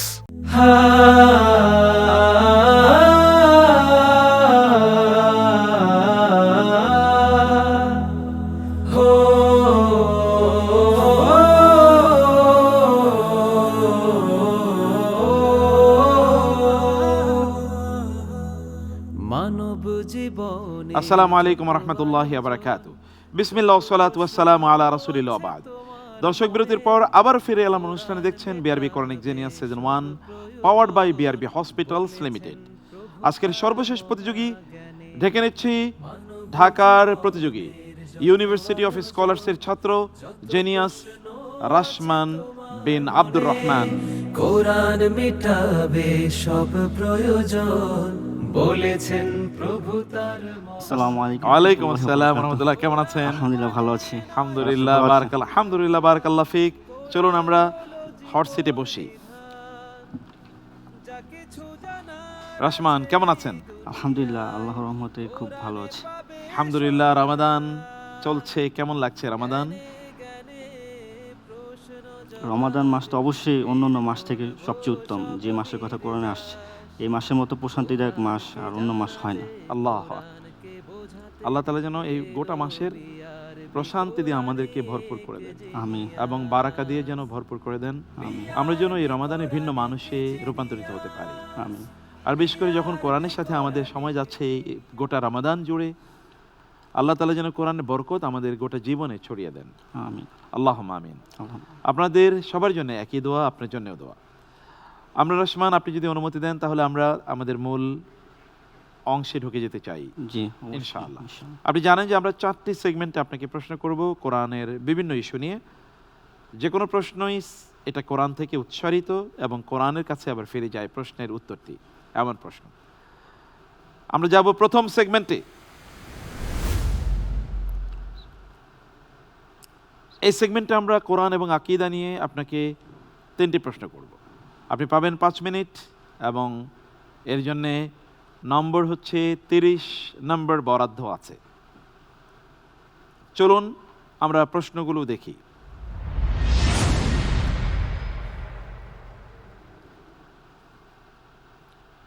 ফ্রয়েড বলেছিলেন মানুষ অসহায়, তাই বাবার মতো একজন সৃষ্টিকর্তা বা ঈশ্বর কল্পনা করে নিয়েছে। কার্ল মার্কস বলেছিলেন ধর্ম হলো আফিম, যা দিয়ে গরিবদের ঘুম পাড়িয়ে রাখা হয়। ধর্ম ব্যবসার হাতিয়ার বা ব্যবসা। এই মার্কসীয় অভিযোগকে ভেঙে দিতে নবীরা কোরআনে জাতির কাছে বারবার কোন কথাটা বলতেন? নবীরা কি এসে বলতেন টাকা দাও, ব্যবসা করব, আমাদেরকে রাজা বানাও, সম্রাট বানাও, ক্ষমতাশীল বানাও, প্রধানমন্ত্রী বানাও, প্রেসিডেন্ট বানাও, মন্ত্রী বানাও? এগুলো কিছু বলতেন না কি বলতেন তারা? চলুন অপশনগুলো দেখি। ক, আমি তোমাদের বিশ্বস্ত কল্যাণকামী। খ, তোমাদের জন্য আল্লাহ ছাড়া কোনো ইলাহ নাই। গ, আমি তোমাদের কাছে কোনো পারিশ্রমিক চাই না। ঘ, উপরের সবগুলোই।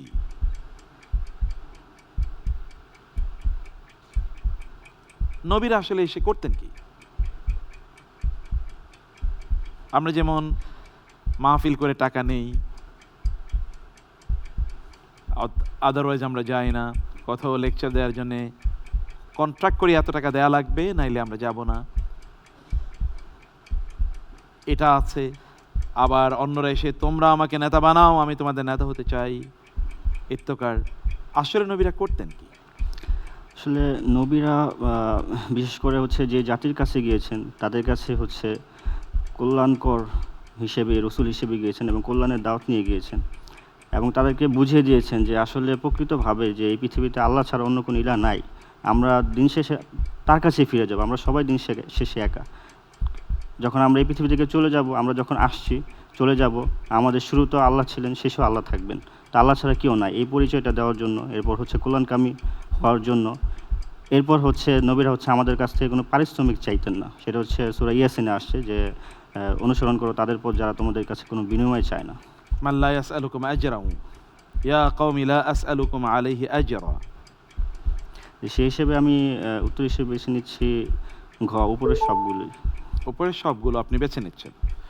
তো আজকে যারা দাওয়াতি দিনই কাজ করে তাদের মাঝে কি সবগুলো গুণ আছে বলে আপনার মনে হয়, বা থাকা উচিত কিনা? অবশ্যই এই তিনটা বিশেষ গুণ থাকা উচিত। প্রথমত তাওহীদের জ্ঞান থাকা উচিত লা ইলাহা ইল্লাল্লাহ দাওয়াত দেওয়ার জন্য। এরপর হচ্ছে বিশ্বস্ত কল্যাণকামী হওয়া উচিত, নিজের জন্য যেটা ভালো মনে করে অপর ভাইয়ের জন্য সেটা উত্তম মনে করা। এছাড়া হচ্ছে আল্লাহ সন্তুষ্টির জন্য কাজ করা, কোনো পারিশ্রমিক আশা না করা।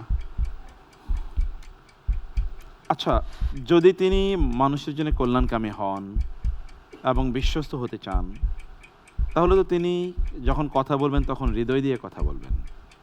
মানুষকে যখন তিনি দাওয়াত দেবেন তখন তার টোনটা থাকবে রাসূলের মতো, যেমনিভাবে রাসূল ইসলাম তারা হেদায়েত নেবেন না, এ কারণে তিনি লাআল্লাকা বাখিউন নাফসাক, মনে হচ্ছে যেন আপনি নিজকে মেরে ফেলবেন, শেষ করে ফেলবেন, কেন তারা ঈমান আনছে না। তাইলে কি তখন আমরা এই আলোচনায় গিয়ে বিভিন্ন ধরনের ইস্যু তুলে একজন আরেকজনের বিরুদ্ধে কথা বলা, অথবা এমন নন ইস্যুকে ইস্যু বানিয়ে সেখানে একটা মারামারির পরিবেশ তৈরি করা, তখন কি আর এগুলো কোনো দিন বড় হয়ে দেখা দেবে? না, নিঃসন্দেহে এটা দেখা দিবে না যদি মানে হচ্ছে ইখলাস ঠিক থাকে, নিয়ত ঠিক থাকে যে শুধু আল্লাহর সন্তুষ্টির জন্য আমি কাজ করছি, আমি কোনো বিনিময় চাচ্ছি না, আমাকে কিছু দেখ বা না দেখ, আমি কিছু পাই বা না পাই, আমি আল্লাহর সন্তুষ্টির জন্য আমার নিজেকে স্যাক্রিফাইস করে দিচ্ছি। আপনি বলছেন ঘ, সিস্টেম বলছে ঘ ইজ দ্য রাইট আনসার। আলহামদুলিল্লাহ। যাব পরবর্তী প্রশ্নে।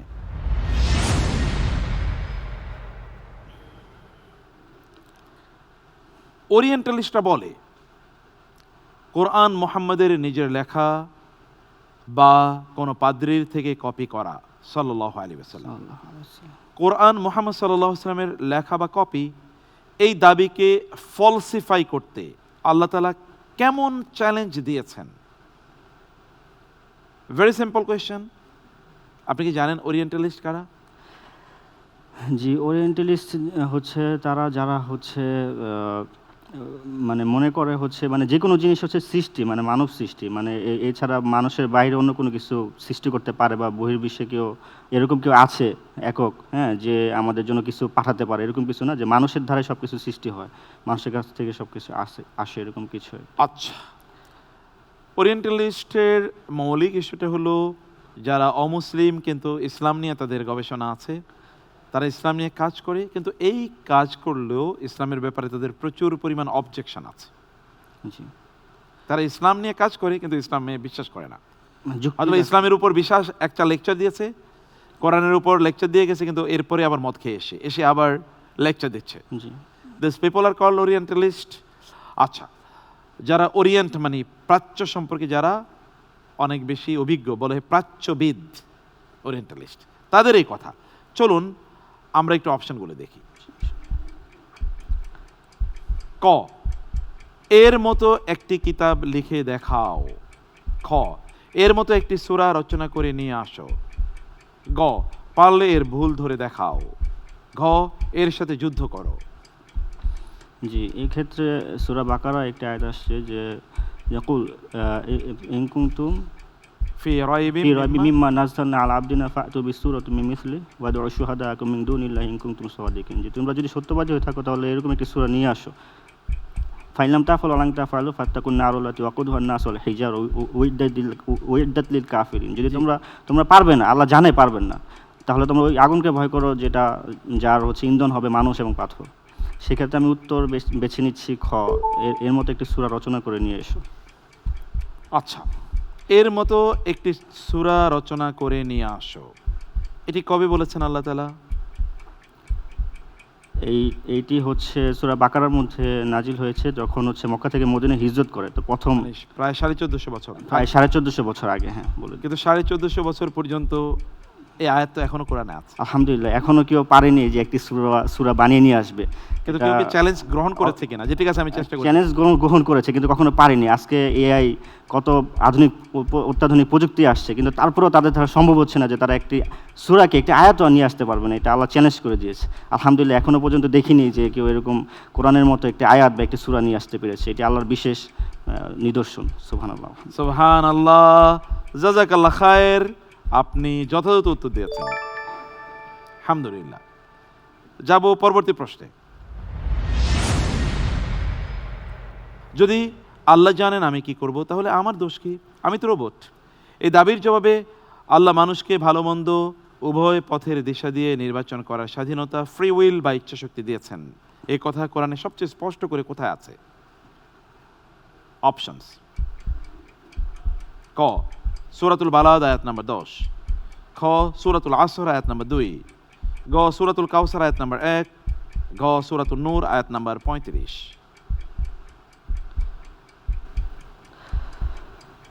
জি, আমি এই হিসেবে আমার কাছে মনে হচ্ছে, আমি তো ট্রান্সলেট কোরআন পড়েছিলাম, তো আমার কাছে ওই হিসেবে মনে হচ্ছে যে উত্তর হবে ক সূরা বালাদ 90 নম্বর সূরা 10 নম্বর আয়াত। 2 নম্বর সূরার 10 নম্বর আয়াত। আপনার কি মনে হয়েছে, কি পড়েছেন? মানে আল্লাহ হচ্ছে ইচ্ছা শক্তি দিয়ে দিয়েছেন, মানুষ হয় মানে সঠিক পথ, যেটা হয় ভালো পথ অনুসরণ করবে বা অথবা মন্দ পথ, আল্লাহ এই ইচ্ছা শক্তিটা দিয়ে দিয়েছেন যেন পরবর্তীতে আল্লাহকে মানুষ দোষারোপ করতে না পারে যে আল্লাহ আমাকে চাপিয়ে দিয়েছেন বা আমার উপর জুলুম করেছেন। কারণ আল্লাহ বলছেন যে সূরা নিসাতে আসে যে আল্লাহ কারোর প্রতি অনুপরিমাণ জুলুম করেন না। জি, আচ্ছা, আমরা তো তাকদীরের উপর বিশ্বাস করি। জি, তো তাকদীরের উপর যদি বিশ্বাস করি, তাকদীর মানে হচ্ছে আল্লাহ সুবহানাহু ওয়া তাআলা জানেন, তার ক্ষমতায়ন ছাড়া আমাদের পক্ষে কোনো কাজ করা সম্ভব না। তিনি জানেন আমি কি করব, তাইলে আমার দোষ কোথায়? আমি তো রোবটই। এক্ষেত্রে আল্লাহ অনেক আগে থেকে জানেন যে আমি কি করব, কিন্তু আল্লাহ মানুষকে স্বাধীন ইচ্ছা শক্তি দিয়ে দিয়েছেন, ভালো এবং মন্দ দুইটা পথ দেখিয়ে দিয়েছেন। মানুষ চাইলে মন্দ পথে চলতে পারে অথবা চাইলে ভালো পথে চলতে পারে। যেমন সূরা নিসার মধ্যে আসছে যে যাবতীয় মন্দ তোমার নিজের কারণে হয়, আবার ভালো যেটা আল্লাহর তরফ থেকে হয়। আবার পরের আয়াতে আল্লাহ বলতেছে যে ভালো মন্দ উভয় আল্লাহর কাছ থেকে হয়। মানে মূল জায়গায় হচ্ছে আল্লাহই আছেন, ভালো মন্দের সব কিছু আল্লাহর কাছ থেকে হয়। কিন্তু আল্লাহকে যেন আমরা না বলতে পারি যে আল্লাহ আমাদের উপর জুলুম করেছেন, এই কারণে আল্লাহ আমাদেরকে ইচ্ছা শক্তি দিয়ে দিয়েছেন।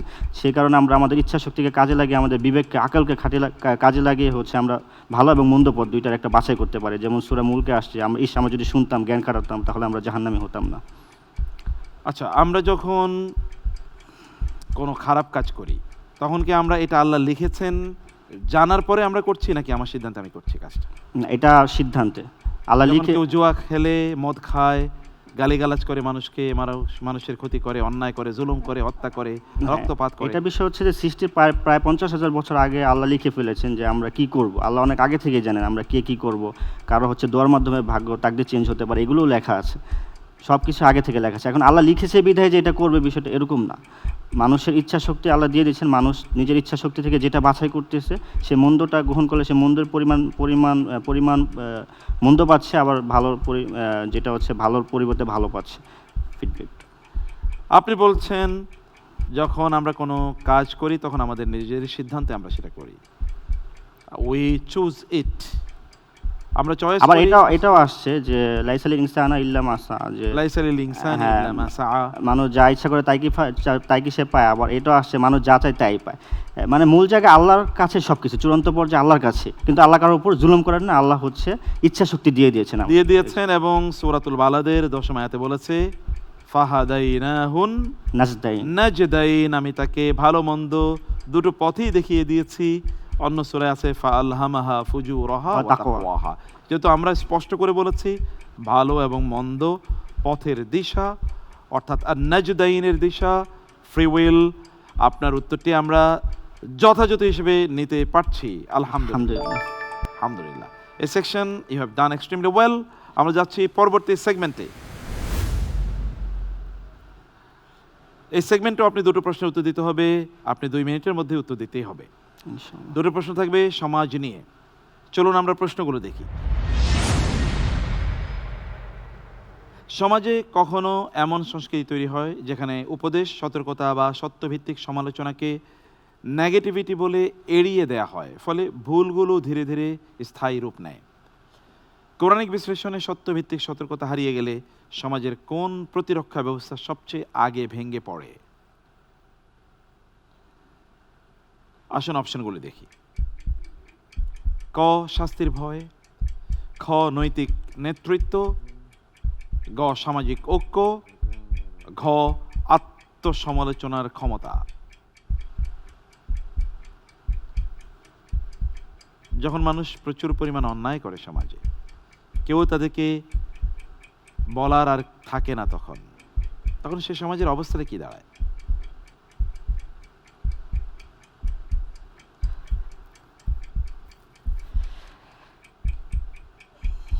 জি, আমরা আর সময় দিতে পারছি যে না। হিসেবে আমি উত্তর হিসেবে বেছে নিচ্ছি গ, সামাজিক ঐক্য। সামাজিক ঐক্য সেখানে আর থাকে না, তখন সেখানে বিভেদ, বিচ্ছিন্নতা ইত্যাদি তৈরি হয়। আমরা অপশনটিকে গ্রহণ করলাম। আলহামদুলিল্লাহ, ইট ওয়াজ ভেরি ডিফিকাল্ট চয়েস। যাচ্ছি পরবর্তী প্রশ্নে।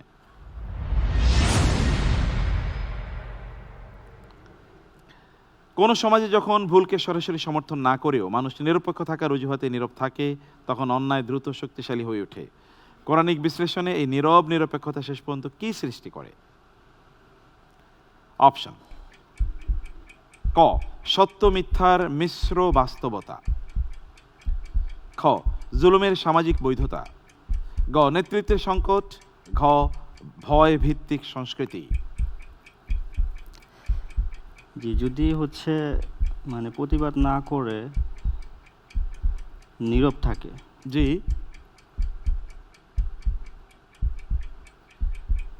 আমরা ক্লোজ করে দিচ্ছি। এক্ষেত্রে যে নেতৃত্বের সংকট তৈরি হয়। নেতৃত্বের সংকট আপনি বলছেন, মূলত আমরা যদি নিরপেক্ষ থাকি তাহলে তো আমরা জুলুমকে সমর্থনই করলাম, বরং জুলুমের সামাজিক বৈধতা তৈরি হয়। আমরা যখন এলজিবিটিকে নিয়ে যখন কথা না বলি, তখন মানুষ মনে করে ইয়াস, ওকে, নো প্রবলেম, এটা হতেই পারে। আনসার ছিল সামাজিক, জুলুমের সামাজিক বৈধতা। আমরা উত্তরটি নিতে পারলাম না, সরি। আমরা এবার যাচ্ছি থার্ড সেগমেন্টে। এখানে দুটো প্রশ্নের মুখোমুখি হবেন আপনি। দুটো প্রশ্নই থাকবে কোরআনের সূরা বা আয়াত নাজিলের প্রেক্ষাপট নিয়ে। প্রশ্ন: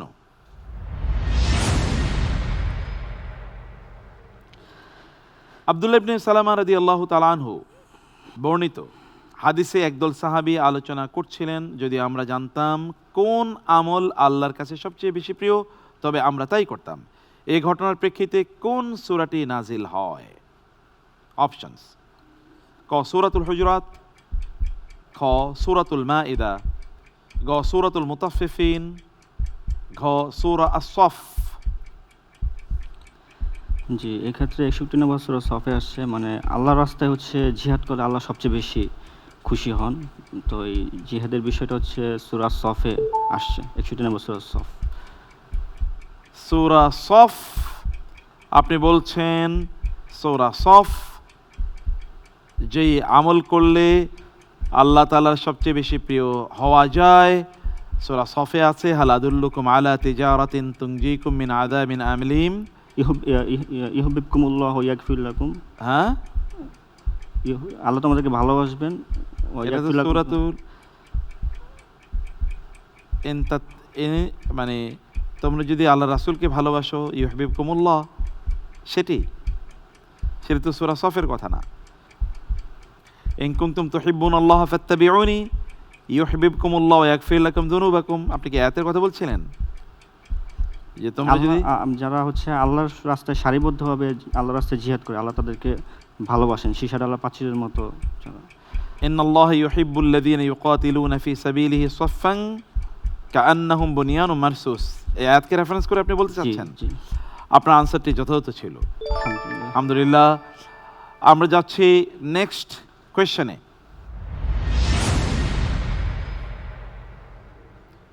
হযরত ইবনে আব্বাস রাদিয়াল্লাহু তাআলা আনহুর বর্ণনা অনুযায়ী সূরা মুজাম্মিলের প্রথম অংশ নাজিল হওয়ার পর সাহাবীগণ কত সময় পর্যন্ত রমজানের কিয়ামের মতো দীর্ঘ নামাজ আদায় করেছিলেন? অপশনস: ক 1 বছর, খ 10 বছর, গ 6 মাস, ঘ 2 বছর।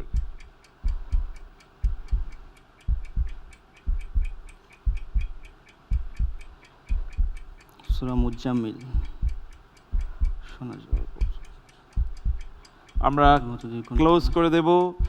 জি, রমজানের কিয়ামের মতো দীর্ঘ নামাজ আদায় করেছিলেন। কত সময়, এক্ষেত্রে- কতদিন এই সূরা নাজিল হওয়ার পর? যে ক্ষেত্রে আমি উত্তর হিসেবে বেছে নিচ্ছি 10 বছর। 10 বছর না, 10 বছর তো তার মক্কায় ছিলেন না। 6 মাস। 6 মাসও না, এটি 1 বছর। মূলত 1 বছর তারা লম্বা সালাত আদায় করেছিলেন। আবু দাউদের হাদিসে এরকম বর্ণনা এসছে। আনসারটি যথাযথ হয়নি, ছিল 1 বছর। যাচ্ছি আমরা পরবর্তী সেগমেন্টে, লাস্ট সেগমেন্ট। প্রশ্ন: নবীদের প্রতি বিরোধিতার একটি ধরন ছিল সত্য গ্রহণ করলে ব্যক্তিগত ক্ষতি হবে, এই ভয় ছড়িয়ে দেয়া। কোরআনের আলোকে এই ভয় আসলে কি? অপশনস: ক বাস্তব ঝুঁকি, খ রাজনৈতিক কৌশল, গ বিভ্রান্তিকর মানসিক প্ররোচনা, ঘ সামাজিক সতর্কতা। নবীদের ব্যাপারে যেই মিথ্যা তথ্য ছড়িয়ে দেওয়া হয়েছিল। জি, আমি উত্তর হিসেবে বেছে নিচ্ছি বিভ্রান্তির মানসিক প্ররোচনা। Right answer. আলহামদুলিল্লাহ, আপনি সময় পাবেন না, দ্রুত যেতে হবে। পরবর্তী প্রশ্ন: সূরা হুজুরাতে সামাজিক শৃঙ্খলার যে কাঠামো দেওয়া হয়েছে তার কেন্দ্রীয় নীতি কি? অপশনস: রাজনৈতিক আনুগত্য, খ মর্যাদার ভিত্তি তাকওয়া, গ গোত্রীয় ঐক্য, এবং ঘ সংখ্যাগরিষ্ঠদের সিদ্ধান্ত। সূরা হুজরাতের যত বিধান আছে মূল বক্তব্য কি? যে সূরা হুজুরাত প্রথমে হচ্ছে আবু বকর রাদিয়াল্লাহু আনহু এবং ওমর রাদিয়াল্লাহু আনহু যখন ব্যাখ্যা যাওয়া যাবে না, জি। আপনি কোন অপশনটি নেবেন? এখানে যে সামাজিক শৃঙ্খলার কথা বলা হচ্ছে তার কেন্দ্রীয় বক্তব্যটা কি?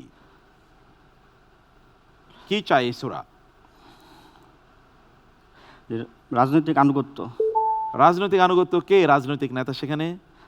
রাসূল সাল্লাল্লাহু আলাইহি ওয়াসাল্লাম। রাসূল ইসলাম তো রাজনৈতিক নেতা নন, তিনি নবী আল্লাহ তাআলার। এটা ছিল মর্যাদার ভিত্তি তাকওয়া। কেউ যেন কারো উপর, কেউ কাউকে বিভিন্নভাবে মন্দ কথা বলবে ইত্যাদি কোনো কিছুই না, কেউ কারো চেয়ে বড় ছোট এরকম না। তাকওয়া হলো তার ভিত্তি, কারণ ওই কথা এখানে আছে, জি। ইন্না আকরামাকুম ইনদাল্লাহি আতকাকুম। পরবর্তী প্রশ্ন: সূরা শুরাতে পরামর্শ নীতির মাধ্যমে কোন শাসন দর্শন তুলে ধরা হয়েছে? অপশনস: ক পরামর্শ সহ কেন্দ্রীয় নেতৃত্ব, খ সীমিত মতামত ভিত্তিক শাসন, গ অংশগ্রহণমূলক সিদ্ধান্ত প্রক্রিয়া, এবং ঘ প্রতিনিধি নির্ভর প্রশাসনিক কর্তৃত্ব। জি, আমি উত্তর হিসেবে বেছে নিচ্ছি ক পরামর্শ সহ কেন্দ্রীয় নেতৃত্ব। ওয়া আমরুহুম শুরা বাইনাহুম, তারা তাদের সিদ্ধান্ত নেন পারস্পরিক পরামর্শের ভিত্তিতে। পরামর্শের ভিত্তিতে। আপনি বলছেন পরামর্শ সহ কেন্দ্রীয় নেতৃত্ব, এটি অপশন হতে পারে। গ অপশনটি অধিকতর বিশুদ্ধ ছিল, কিন্তু যেহেতু কোরআনে পরামর্শ আছে আমরা ক অপশনটিও গ্রহণ করতে পারি। নিশ্চয়ই আনসারটিকে সহি বলে, বিশুদ্ধ বলে। আর যাচ্ছি পরবর্তী প্রশ্নে।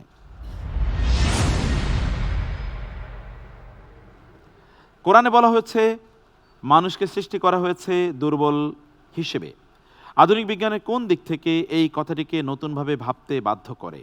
অপশনস: ক মানসিক প্রভাবের প্রতি মানুষের অতি সংবেদনশীলতা, খ মানুষের ইমিউন সিস্টেম সীমিত, গ মানুষের হাড় দুর্বল, এবং ঘ মানুষের আয়ু কম।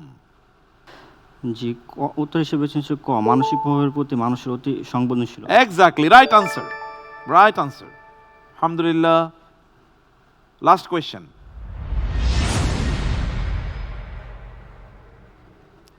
কোরআনে ইতিহাস বর্ণনার প্রধান উদ্দেশ্য কি? কেন কোরআন এত ইতিহাস বর্ণনা করে? অপশনস: ক অতীত জাতিগুলোর স্মৃতি সংরক্ষণ, খ মানব সভ্যতার বিবর্তন ব্যাখ্যা করা, গ নৈতিক পরিণতির ধারাবাহিকতা দেখানো এবং ঘ ভবিষ্যৎ রাজনৈতিক দিক নির্দেশনা দেয়া। যে উত্তর হিসেবে বেছে নিচ্ছে নৈতিক পরিণতির ধারাবাহিকতা দেখানো। Yes, right answer. আলহামদুলিল্লাহ, আলহামদুলিল্লাহ, জাযাকাল্লাহ খায়ের। খুব কঠিন ছিল, কারণ এখানে আমরা থেমেটিক কোয়েশ্চেনের কাছে গিয়েছি যেন আপনাদের জটিলতা না হয়, কারণ এখানে আয়াতের রেফারেন্স অনেক বেশি দেয়া, যারা হাফেজ না তাদের জন্য কঠিন হবে। আলহামদুলিল্লাহ, স্টিল ইট ওয়াজ গুড। বারাকাল্লাহ ফিক। আমরা এর মাধ্যমে শেষ করব প্রিয় দর্শক আজকের আয়োজন। তবে আপনাদেরকে জানতে হবে কারা যাচ্ছে পরবর্তী রাউন্ডে, কারণ এই 15 জন প্রতিযোগী থেকেই নির্বাচিত হবে কারা যাচ্ছে পরবর্তী রাউন্ডে এবং গ্র্যাজুয়ালি কারা যাবে গ্র্যান্ড ফিনালিতে। কারণ আপনি জানেন এই প্রতিযোগিতার প্রথম পুরস্কার 3 লক্ষ টাকা, দ্বিতীয় পুরস্কার 2 লক্ষ টাকা, তৃতীয় পুরস্কার 1 লক্ষ টাকা এবং 3 জন প্রতিযোগীর জন্য রয়েছে ওমরা করার সুযোগ। এই লুক্রেটিভ অফার রয়েছে, তার পাশাপাশি কোরআনিক জিনিয়াস হওয়ার এই সুযোগ। ফার্স্ট এভার কোরআনিক জিনিয়াসের চ্যাম্পিয়নশিপ কার মাথায় উঠবে ইনশাআল্লাহ সেটিও আমরা জানবো আমাদের এই প্রতিযোগীদের মধ্য থেকে। তাহলে চলুন আমরা দেখে আসি কারা যাচ্ছে পরবর্তী রাউন্ডে। শক্তি দেবে এগিয়ে যাওয়ার, ফিরে পাবে তুমি হারানো আশ্বাস। আধার ভেঙে আলোর অভিযান, সত্য পথে চলার দৃঢ় বিশ্বাস। কোরআন শক্তি দেবে এগিয়ে যাওয়ার, ফিরে পাবে তুমি হারানো আশ্বাস। Congratulations to the next round winners. যারা পরবর্তী রাউন্ডে যাচ্ছে তাদেরকে মোবারকবাদ। ইনশাআল্লাহ প্রিয় দর্শক, আগামীকাল থেকে শুরু হবে পরবর্তী রাউন্ডে যাওয়া এই প্রতিযোগীদের নিয়ে আমাদের প্রতিযোগিতা। আগামীকালও আপনাদেরকে আমাদের পাশেই পাবো সেই প্রত্যাশা রেখে আজকে এখানে শেষ করছি। হাদা সাল্লাল্লাহু সুবহানাহু ওয়া তাআলা নবিয়ানা মুহাম্মদ ওয়া আলিহি ওয়া সাহবিহি আজমাইন। ওয়াসসালামু আলাইকুম ওয়া রাহমাতুল্লাহি ওয়া বারাকাতুহু। BRB Quranic genius, BRB Quranic genius, BRB Quranic genius.